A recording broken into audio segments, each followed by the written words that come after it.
Hi guys, this is Ellie and you're watching Ferns on the Porch.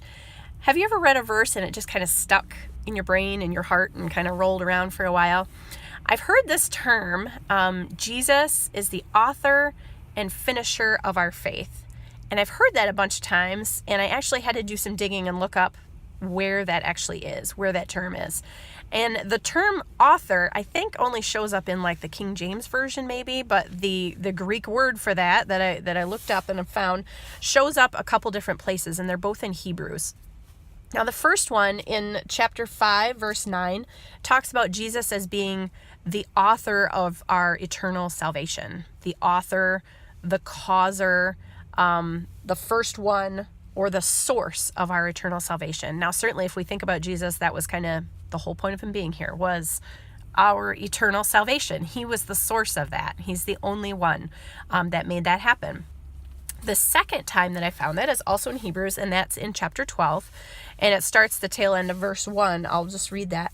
And let us run with perseverance the race marked out for us, fixing our eyes on Jesus, the author and perfecter of our faith. And that word there in the NIV actually says the pioneer and perfecter of our faith. And I really like that term. I mean, if we think about a pioneer, it's the first one, right?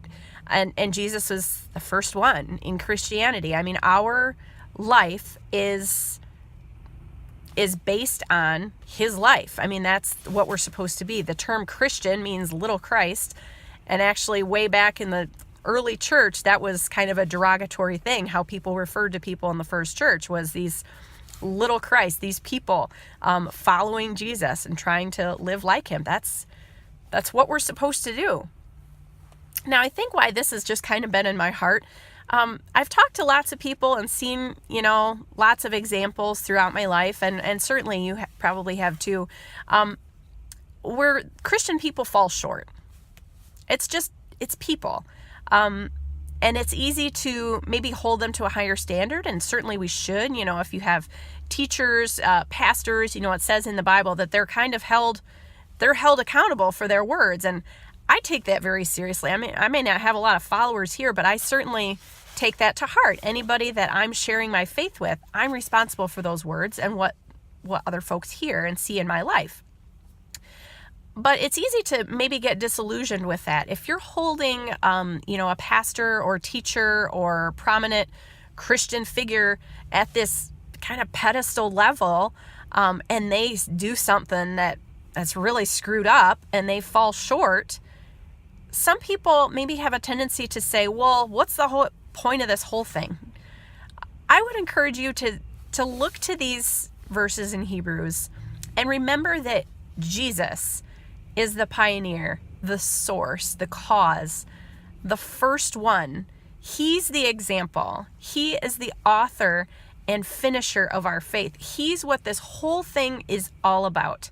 So when I, maybe get turned off by if there's a pastor, a teacher, or even just, somebody out in the world, that's a Christian person that screws up, and I say, come on, I have to remember that we all fall short, right? It says that right in the Bible, that we all fall short of the glory of God. Jesus is our only example. So I would encourage you today to look to Jesus as your example. Live your life like Jesus through the power of his Spirit, because you can't do it by yourself. You can't be good enough. That's kind of the whole point. But look to him as your example. Don't look to your parents. Don't look to teachers. Don't look to pastors.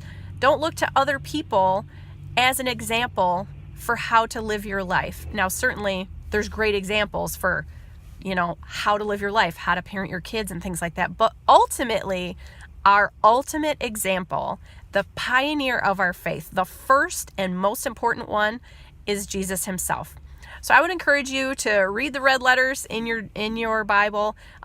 That's where Jesus is speaking. Those are the most important ones for how to live your life, how to follow a great example, because Jesus is the author, the pioneer, the first one, and perfecter of our faith. Thanks for watching, and if you enjoyed this, please like, subscribe, and share with your friends. Have a great day.